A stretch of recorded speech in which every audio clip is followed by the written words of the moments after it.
So I'm going to say this is my friend Britton. He came to Montana in about 2010 when Spirit Horses was just really getting kicked off. And he was my first guinea pig as a veteran. So tell me how we met. How we met. So I was in the Marine Corps for 4 years, deployed 3 times, and had just gotten out and was living on my boat, sort of out at Sand Island somewhere. And I met your daughter who had asked me to come help with the kids for Wild Kids in the summer. And she had told me that he worked with horses and sort of helping people, and yeah, that's sort of how I ended up at the farm. And when you were in the military, where were you deployed? I went to Afghanistan, my first deployment, and I went to Iraq twice after that. Yeah. So in the Korengal Valley, Pesh River, and then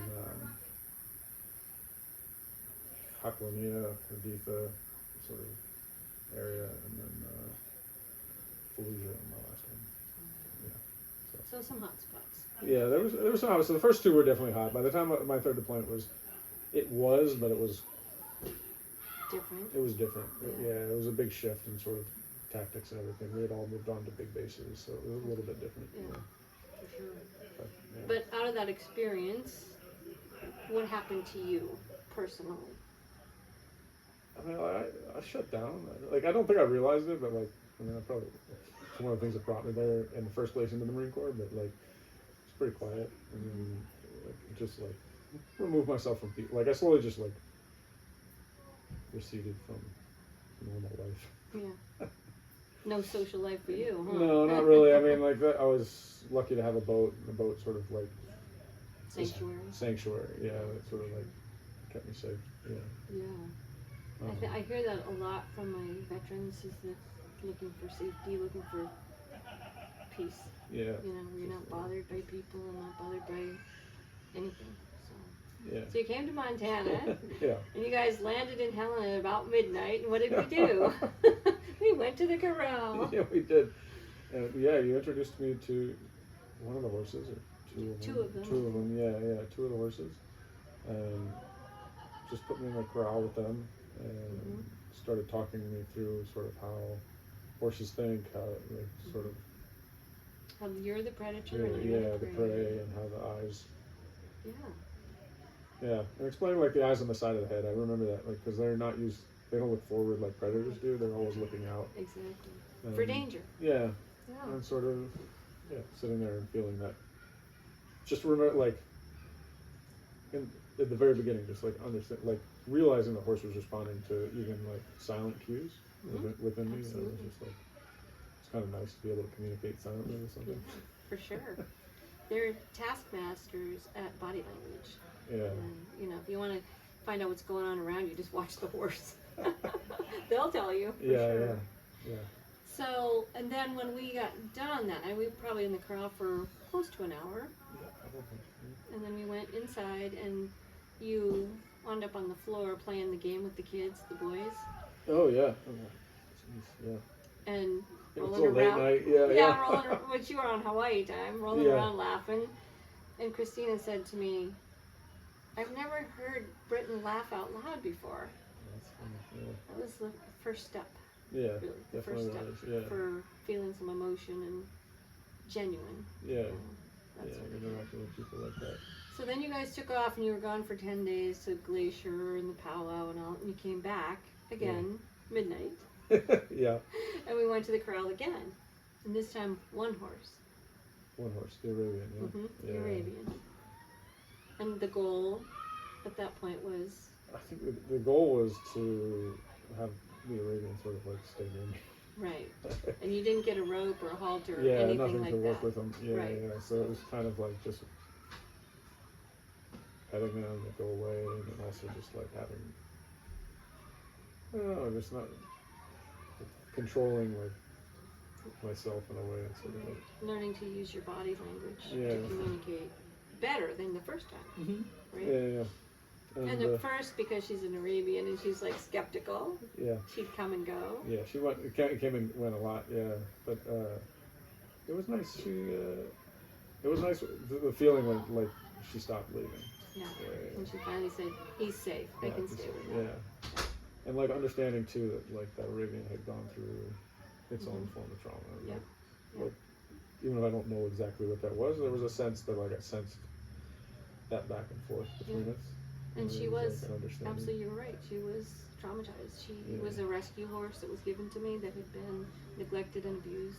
Yeah. So it was really interesting to watch that interaction. Yeah. You guys got each other. Yeah, we understood each other. That's Yeah. right. So then you guys took off and you went to Yellowstone for 10 days and you came back. But then you were going to stay for a few days. Yeah, we were there for a few days. After So that, yeah. and actually that time, the next morning, Christina told me that you guys stayed up most of the night and you told her your life story. Yeah, I probably did. And she's like, that was like the most words she'd heard out of your mouth ever. Yeah. And I think, you can correct me if I'm wrong, but I feel like it was a chance for you to kind of purge some of that childhood trauma as well as. Yeah, it was You a know? time to just be heard and seen and like, yeah, I don't know, it was, For sure. yeah. And do you think that Getting experience it with out. the horse Definitely. assisted? Oh yeah, like being with the horses helped completely. Like I mean, I think being with the horses helped with that, but also it just helped with like everything else. Like just being able to move through the world. Like, I don't know. I was just like more at peace after being with the horses. Mhm. Like in general, so it was like less worry, Yeah. carrying less anxiety, less like. I mean, I still can't shut off my like. Everything. Yeah. But you know, it definitely like. Something else taught me to like tap into a way that like, oh, this is what I'm doing. Okay. Even within my body language, which then like opens up into like being able to talk with somebody or like Sure. share something. But, Right. yeah. Communication in general, for sure. Well, So then when you guys came back and stayed for a couple days, that next morning we went to the corral and rode. And Yeah. we put you on that big, beautiful yeah. Sierra, Yeah. and we rode around in the Down and corral. around. Yeah, down and around the corral, and I think And we rode a couple times. yeah, but the Yeah. first time was just in the corral. Yeah. around and around, and it was fine. There is a body of science that says riding a horse actually can help rewire the brain, and they are using it for TBI Right. assistance to help people get back on track. Yeah. And I don't know if you felt any of that. I I mean, mean, I probably did, but I like Right. it's not like it's you know like I'll wake up with a conscious like, Right. awareness of it, Exactly. because like I definitely have TBI, PTSD, and like a long list of other things, but like it, yeah, it was just really nice to be on the horse, like, yeah, and there's just something feel about like that rhythm. unity with it, and like also like remembering having to like when Sarah didn't want to listen, like having to turn them in circles and then like Yeah. keep going, and then Yeah, the discipline for a horse was, what I taught you was different than I think what you had experienced previously with any kind of, you yeah, know, there's a whole different concept about how to get the animal to do what we want them to do without beatings, without spurs, without totally. a vicious bit or anything like that. Yeah, it was like teaching like a peaceful way to be with the animals and Yeah. like kind of working with them and having that. Having that was like it was just really nice. It was just I don't know, I like Well, I remember that we were going around and around the corral, and I was like, oh, okay, are you ready to be done? No. yeah, I was happy to be up on I like know, you were having a blast. Yeah, And I'm like, bored out of my mind. yeah, it was like just in the corral. We went Yep, exactly. Yeah. Yeah. Yeah. And so then I said, okay, let's be done, and I'll put the tack away, and you go to the house. So I get to the house, and Christina has this stricken look on her face. And I said, what happened? Do you remember what happened? No, I don't. You went to the house and you started crying. Oh, yeah. And then you were sobbing. Yeah. And then you said, I understand my pain now. Oh, yeah. Do you remember that now? I do, yeah. I don't like remembering it. Yes. No. I mean, I do. It's another like step. it's another step, and that's what it was. It was like I mean, I did.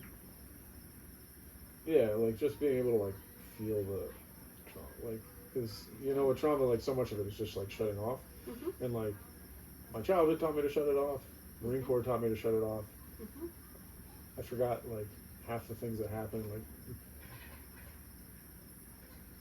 and then like things started coming back, and also like just like feeling it, like it sucks, but it's also good because like emotions kind of become kind of temporary. They come in and come out.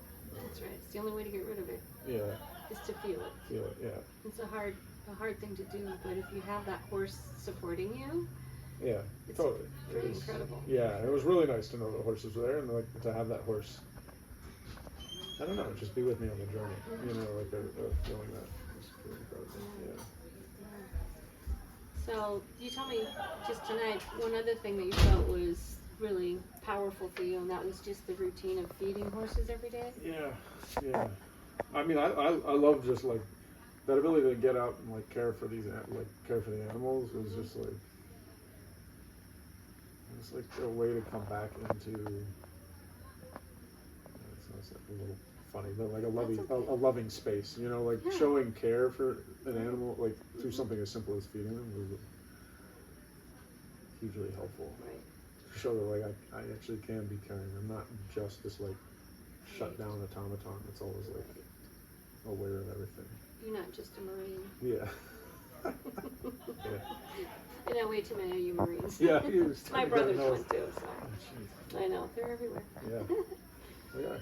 But yeah, I just think that experience opened some things for you. It totally did. It was an amazing experience. Like it created a stepping stone for me that like really like opened me up to just being better. And I think that like those things that I learned with the horses specifically, like the silent things, the like back and forth with this animal, like then learning that with myself, like where I am and like being in my body really helped because like with that sort of like being with the horse and being in my body, like and realizing that horse is responding no matter what I do based on where I'm at. And that was really, and that's like, and I mean like I'm light years from where I was, and it's kind of amazing that that's sort of like, it was sort of the beginning for me. Yeah. So there's a lot of science that says this petting action, brushing, because remember I made you brush. Oh, I brush, yeah, I love brushing horses. And it opens up, it produces a lot of endorphins and the really positive hormones in your brain, the oxytocin and all that. And looking back now, I think you could probably feel it at the time that you felt better just from brushing. Totally, yeah. Just being there brushing the horses, you just put me at peace. You know, like, you can feel the animal. Like, you get the feedback from the animal too, even just through the touch. Yeah. And you can feel the animal relax, and then like you can also feel yourself relax through it. And I don't know, it was just like really, it's good. There's a lot of science too that talks about that phenomenon of that communication that happens, the silent communication, but body language communication that says a horse can bring your energy level down and you can bring the horse's energy level down. Yeah, I mean, I would agree with that. In the sense that I could feel it. You know, you're just there and like you feel the horse calm down, you feel yourself calm down. You also feel good because it's like, oh, she's calm. Yeah, great. Something's working. That's right. So when you went back to Hawaii, I did get some feedback. It was pretty funny. They're like, what did you do to him? And I'm like, what do you mean? He won't shut up. Went from complete silence to jabberwock. Yeah. They're like, wow. And I'm so happy about that. Yeah. And so from there to here now, tell me where you are now. Where I have a wife, a child. And I'm living a pretty normal life. And went to college. Went to college. Yeah, graduated. Like, have friends. Like, I don't know. Just, like, things I didn't really think of when I went there. I didn't expect any of that from my life. And yeah, I think I'm really lucky because I have a lot of friends that haven't made it as far as I have. That haven't had the opportunities for certain things like this, and it's like, I don't know. So I'm really grateful. Well, I'm really grateful for you because you were the guinea pig. Yeah. And I was so pleased that it helped you. It did. It helped considerably. And you're still a part of my life. Yeah. And I love that. No, that's amazing. It's like, yeah, we can still talk to each other. See, it is amazing. Yeah. It's wonderful. So, Yeah. thank you. Oh, thank you. Yeah. I love you. Yeah, love you too.